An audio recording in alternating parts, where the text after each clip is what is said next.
সকাল বন্ধুরা, কেমন আছো সবাই? আশা করছি ভালো আছো, সুস্থ আছো, আর আমিও ভালো আছি। তো ঐকিতাস ডেইলি ব্লগে একটি নতুন ভিডিওর সাথে তোমাদের সবাইকে জানাই অনেক অনেক স্বাগত, অনেক ভালোবাসা।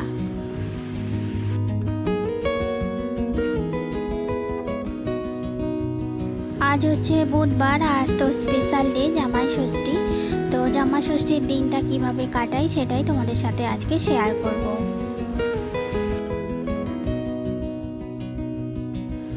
তো আজকে অনেক সকালেই উঠেছিলাম, যেহেতু জামাই ষষ্ঠী, যদিও ষষ্ঠী হবে না কিন্তু পুজো টুজো তো হবে, তো তার জন্য অনেকটা সকালে উঠেছিলাম, তাই সমস্ত বাইরের কাজ হয়ে গেছে। তারপর এলাম ঘরেও অনেক কাজ থাকে।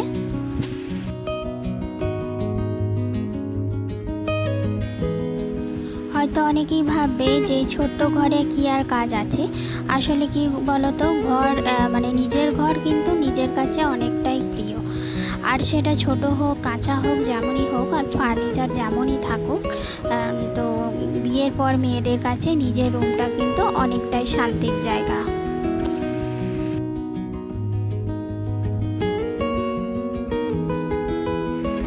আমরা মেয়েরা বিয়ের আগে অনেকেই স্বপ্ন দেখি যে আমাদের একটা বিয়ের পর নিজস্ব রুম হবে, আর সেটাকে কিন্তু মনের মতো করে সাজাবো।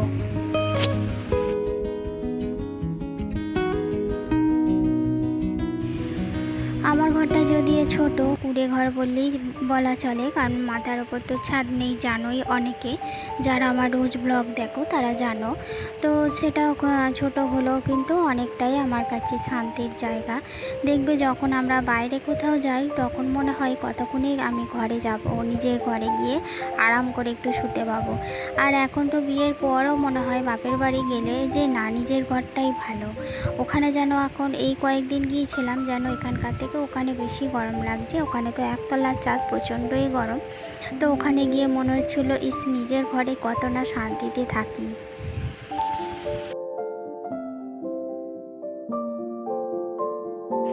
আর এরই নাম বোধ হয় সংসার। যতক্ষণ না তুমি নিজের ঘর, নিজের সংসারকে মিস করছো, ততক্ষণ কিন্তু তুমি শ্বশুর বাড়িতে শান্তি খুঁজে পাবে না। আর যখনই দেখবে এগুলোকে তুমি মিস করছো, তখনই বুঝে যাবে যে কখন যে আস্তে আস্তে তোমার নিজের অজান্তেই সেই পরের বাড়িটা নিজের হয়ে গেছে।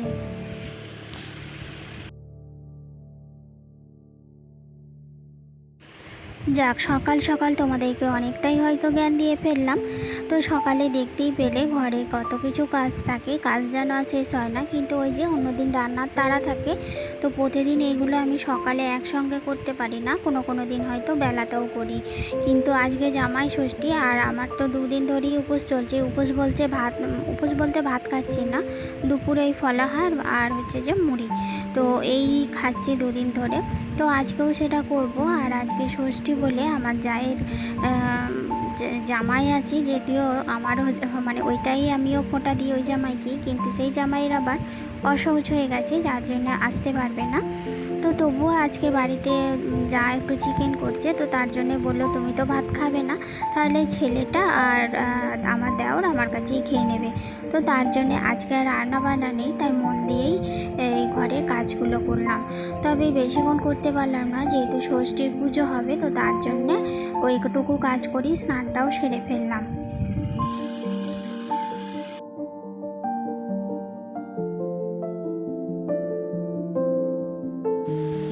তো ওইদিকে যেহেতু শাশুড়ি মা আমার ষষ্ঠী পুজো জোগাড় করছেন, তা যা বললো যে তাহলে পিঙ্কি আমায় দুটো শাক তুলে দাও, কারণ শুধুই তো চিকেন, আর তো কোনো সবজি নেই যে করব।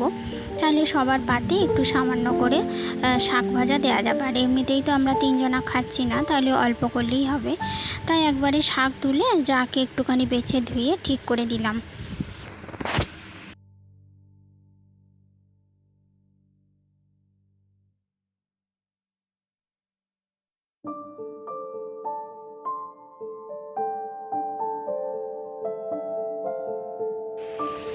আর যদিও এই কাজটা আমি প্রতিদিন সকালেই করি, কিন্তু আজকে না ভুলে গেছি। সকালে ছেলেটাকে একটুখানি মিছরির জল দিই, যেহেতু ওর পেটটাও ভালো যাচ্ছে না, তো একটু বেশি এমনি একটু ভিজিয়ে রাখছি, তখন ঠান্ডা জল মিশিয়ে দেবো। ও এখন ঘুমাচ্ছে। তো ও উঠুক, তখন আর একটু ঠান্ডা জল মিশিয়ে দেব, আর আমিও একটুখানি লেবু জল খাবো। তো তারপর বেলায় চা খাবো, আর যখন পুজো হবে তখন মুড়ি খাবো। আর তার জন্য এই যে আমি আলু ভেজেছিলাম, কিন্তু যা আবার পরে অনেকটাই ঘুগনি দিয়েছিল, তো সেই ঘুগনিটা আবার তিনজনাই আমরা ভাগ করে খেয়েছিলাম।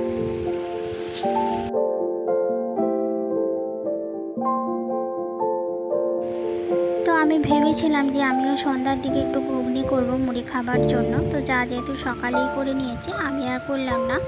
আর এখন দুদিন ধরে যেহেতু আম কলা চিড়ে সব খেতে হচ্ছে, তার জন্য মুখটাও মরে আছে, তাই একটুখানি ভাবছিলাম যে মানে ভেবেইছিলাম যে ঝাল ঝাল আলু ভাজা করব। তো অনেকটাই বেশ ঝাল হয়েছিল আলু ভাজাটা, আর খেতেও বেশ ভালো লাগছিল, মানে মুখটা তো মরে আছে, তো তার জন্য না বেশ ভালোই লাগছিল আলু ভাজাটা দিয়ে মুড়ি খেতে।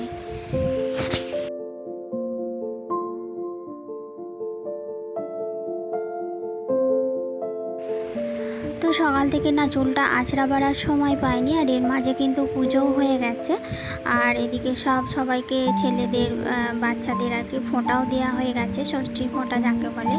আর হ্যাঁ, তোমাদের বলা হয়নি, আমি কিন্তু জামা ষষ্ঠীতে এবারে গেলাম না, কারণ হচ্ছে আমার মায়েদেরও অসহজ না কাল ওষুধ না কি বলে, ফোঁটা হবে না, তবে মা বলেছিল খাওয়া দাওয়া সবই হবে।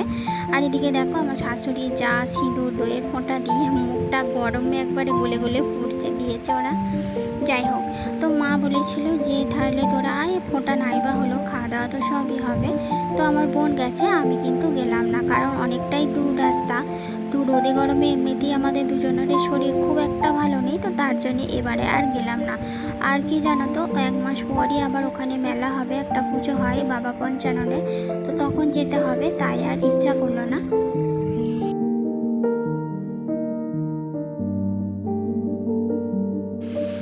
তো রান্না যেহেতু নেই, কী আর করবো, কতক্ষণ আর বসে থাকবো, তো অনেকক্ষণই ফ্যানের হাওয়া খেলাম। তো তারপর ভাবলাম এক কাজ করি, এই যে আলনার নিচেটায় না ভেতরটায় যে কয়েকটা মানে ব্যাগ ট্যাগ থাকে, ওইগুলো দেখা যায় তো দেখতে বাজে লাগে। তো ভাবলাম তাহলে একটা আধখানা নাইটি ছেঁড়া আছে, তাহলে ওই নাইটি ছেঁড়াটা দিয়ে একটুখানি আলনাটা পর্দা মতো করে দিই, তাহলে জিনিসগুলো দেখাও যাবে না, আর দেখতেও বেশ ভালো লাগবে। তো তখন থেকে বসে এই করলাম আজকে।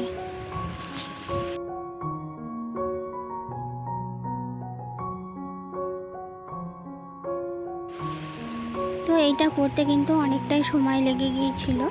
তো আলনাটাও গুছানো, তারপর গুছিয়েছিলাম, যেটা তোমাদের সঙ্গে শেয়ার করা হয়নি, কারণ তখন আবার কারেন্টটাও চলে গিয়েছিলো, তো তার জন্যে প্রায় আধ ঘন্টা মতো কারেন্ট ছিল না, তো তার জন্যে সেইটা শেয়ার করা হয়নি। এটা করার পর আবার আলনাটা গুছিয়েছিলাম, আর ওদিকে বিছানাটা দেখতে পাচ্ছ ওটাও গুছিয়েছিলাম। তো যাই হোক, ওটা অফ ক্যামেরাতেই করে নিয়েছি।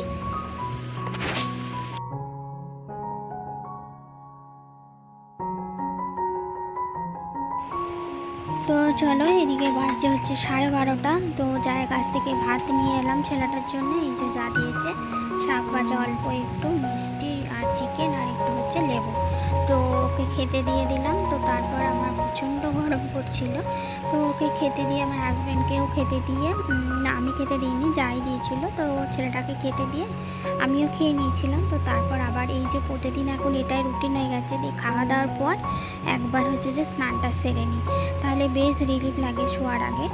আর এখন তো আমি দুপুরবেলাতেই মেঝেটাতেই শুচ্ছি, তো দুপুরবেলায় মেঝেই শুতে না বেশ ভালো লাগছে। তাহলে বন্ধুরা, এতদূর পর্যন্ত যারা যারা আমার সাথে ছিলে, যাদের ব্লগটা যদি ভালো লাগে, তাহলে প্লিজ চ্যানেলটিকে একটু সাবস্ক্রাইব করে লাইকও করে দিতে পারো। তো চলো।